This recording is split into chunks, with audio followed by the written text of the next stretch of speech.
This 21st century has issued us a great one another challenge, and I think our groups are up to it.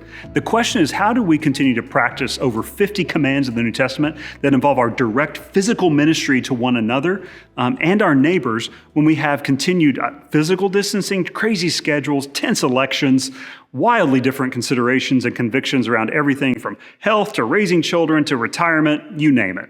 We can get off track focusing on those frustrations, and even one of these matters, let alone all at once. That's what the world's asking us to do. But for the church, the story is not today's headlines. The story is the continued move of God through one another. Now more than ever, we need groups to lead the pursuit of biblical friendships and practice these one another commands, using all of our gifts to share the gospel together. A very practical step you can take is to pray these one another passages over your group.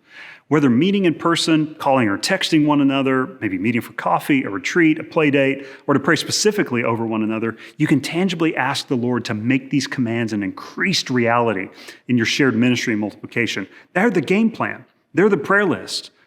I'm going to share them with you, all 50 plus of them. Be at peace with one another. Wash one another's feet. Love one another. Love one another. Love one another. Love one another. You see how it repeats? Be devoted to one another in brotherly love. Honor one another above yourselves. Live in harmony with one another. Love one another.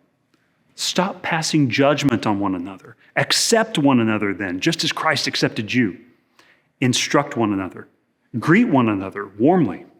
When you come together to eat, wait for each other. Have equal concern for one another. Greet one another warmly with a holy kiss or with affection and trust. Serve one another in love. If you keep on biting and devouring one another, you'll be destroyed by one another.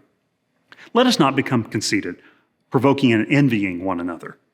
Carry one another's burdens. Be patient, bearing with one another in love. Be kind and compassionate to one another.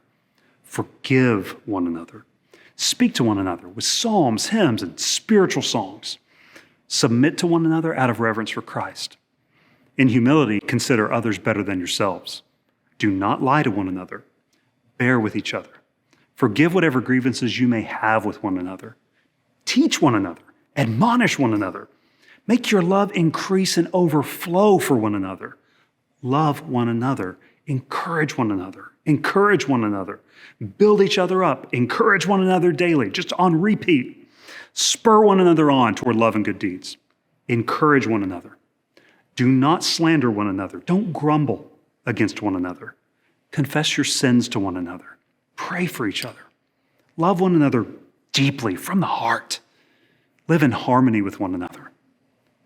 Love one another deeply. Offer hospitality to one another without grumbling. Each one should use whatever gift he's received to serve one another. Clothe yourselves in humility toward one another. Greet one another warmly. And yes, here it is again. Love one another. Love one another. Love one another. Love one another. Love one another. These are God's commands for us in group.